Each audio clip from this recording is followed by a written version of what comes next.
Is guilt over your past actions killing your willingness to make things right with others? Well, in this episode, we'll share how we push past the shame and the guilt through the step work that brought us right to this point.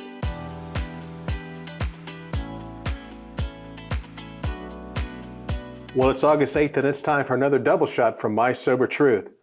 Sean, we finally get to talk about step 8. Yeah. On August 8th. On August 8th. I think that's kind of funny. Yeah. But anyways, we made a list. Yeah. We are making a list. We're making a list. Checking it twice. I knew that was coming. And so one of the interesting things about making a list, and especially this list, is that tendency to dredge up your own past. Yep. And anytime we're dealing with past actions, especially things we weren't proud of, there's a tendency for shame, guilt to creep in.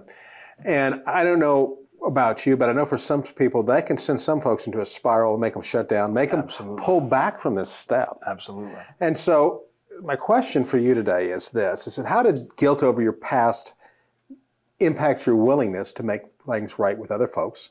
That's part one of the question. And part two is, what'd you do to get over it? Well, so kind of going back to the last 7 days we talked about, I needed to get this spiritual life that I'm trying to learn to lead. I needed to get that right. Right. Guilt, it's a huge thing that so many people that myself and so many people that I've met have this huge problem with. It's not something that you can get rid of like really easily. Most people don't just set it down. Right. It's a lot of work trying to get to this point. And when I first came in, I wanted to get right to the amends because I thought that was going to make me feel better. And what I thought I was searching for was, hey, I'm going to be better. I'm trying to be better. I'm sorry for what I did in the past. People were going to go, okay, I forgive you, and everything was going to be great. Well, that is not the process. Right. And I tried doing it that way, and it did not work.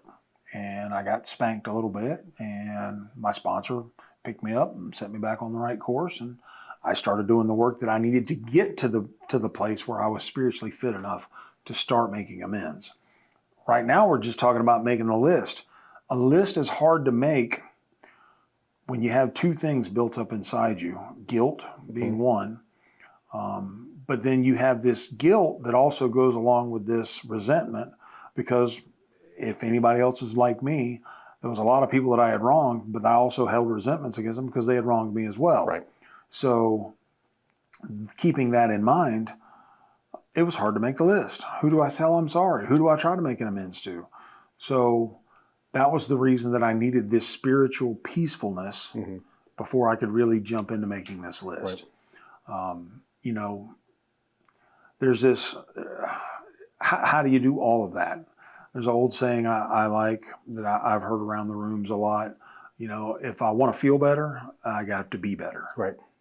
So that means I need to do my part in trying to be a better guy. That's every day waking up, doing the next right thing, doing all the little baby steps that we talk about all the time, trying to just be a better person, be the best. I'm never going to be perfect, but every day I try to be the best Sean that I can be. Fall short a lot, but I try to be the best Sean that I can be, because that's all I know how to be. I can't be the best Mark that I know how to be because I don't know how to be Mark. I have to be the best Sean. So all that being said, we kind of come back to that guilt thing. Right. Got a question. Okay. So in dealing with guilt, because guilt's an interesting thing. I mean, there's a point of guilt that we need someone or something in the universe to shine a light on our bad past actions. Right. I mean, that's a legitimate side of guilt. But then there's this other side of guilt that tends to creep up when we are trying to do the right thing. We're trying to get our life back on track, but it seems like at that point, there's almost an enemy to our soul that's trying to throw our past and our faith to derail us in this situation. And I've always thought, one of the things about forgiveness is we ask for forgiveness, especially since we're talking about amends. And one of the things that we do we were talking about the steps, is that those general overviews, we're getting right with God, we're getting right with ourselves, but how much of getting right with ourselves is coming to a place of that initial self-forgiveness for your past? It's exactly that. And you have to I had to come to terms with the fact that I was becoming a better man. Mm-hmm. I was doing the things. The man that I am is the actions that I take. Right. And I was doing the right things. I was taking the right actions every day. I was getting up and doing the things that I was led to do. So I started getting this feeling of being a better man. I didn't have to deal with all the guilt quite so much. There was still guilt there, Right. but it was kind of that right-sized feeling of guilt. Right. I had the proper guilt. Whereas before, the things that I had done were so horrible that my guilt was so immense that how am I ever going to get through this? So part of that dealing with this spirituality and kind of getting in touch with the good man that Sean can be, part of what comes from that is right-sizing my guilt. That makes sense. Because when you live your whole life as a egomaniac, well, it's not only do the things that look kind of good and cool am I taking way too much credit for and I'm blowing them up, the things that I've done wrong, I blow that way up as well. So this ego working in kind of opposite directions, but it's still ego. So I had to right size my ego here, but I also kind of on the other end, I had to right size my ego with this guilt. Right. And bring it down to a manageable level where I did do this wrong, but I'm trying to make this better. And part of that process is what gets me right to start making this list and then move on even to the next step and start actually making amends. That circle of guilt can drive us back out because, I talk about it before. I feel bad about the things that I've done. Mm-hmm. So I drink to cover that up.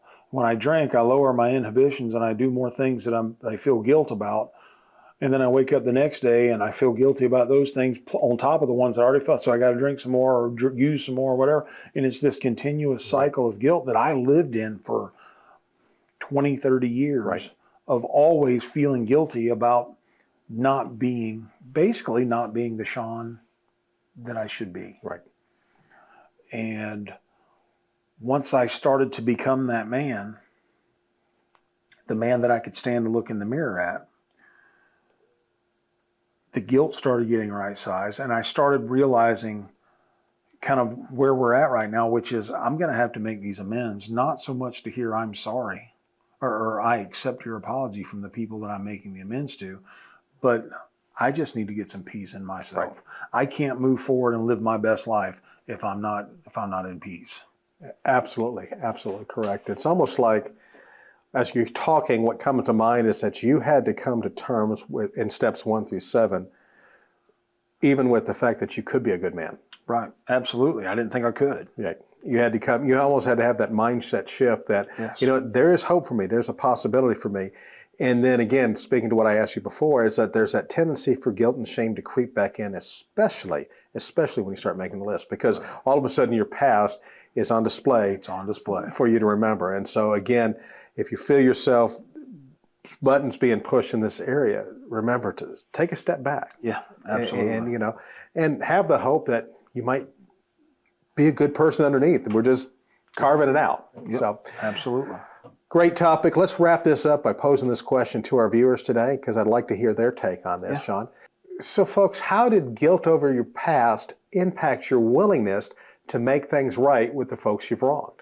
That's the first part of the question. The second part of the question is, what did you do to grow past it? We really want to hear what you have to say, and I know your answer, especially to that second part, is going to help somebody else who's on their journey today. And on that note, from My Sober Truth, I'm Mark. Hey, and I'm Sean. And here's hoping that today you stay drunk with success. Love y'all. Hey folks, thanks for watching. If you're thirsty for another round, then belly on up to mysobertruth.com and click on the double shot button today. There you'll find the encouragement, inspiration, and support that'll help you stay clean, on track, and prospering in every area of your life. Take a moment to subscribe to this channel, and if you got a minute, stick around. Let's watch another video together.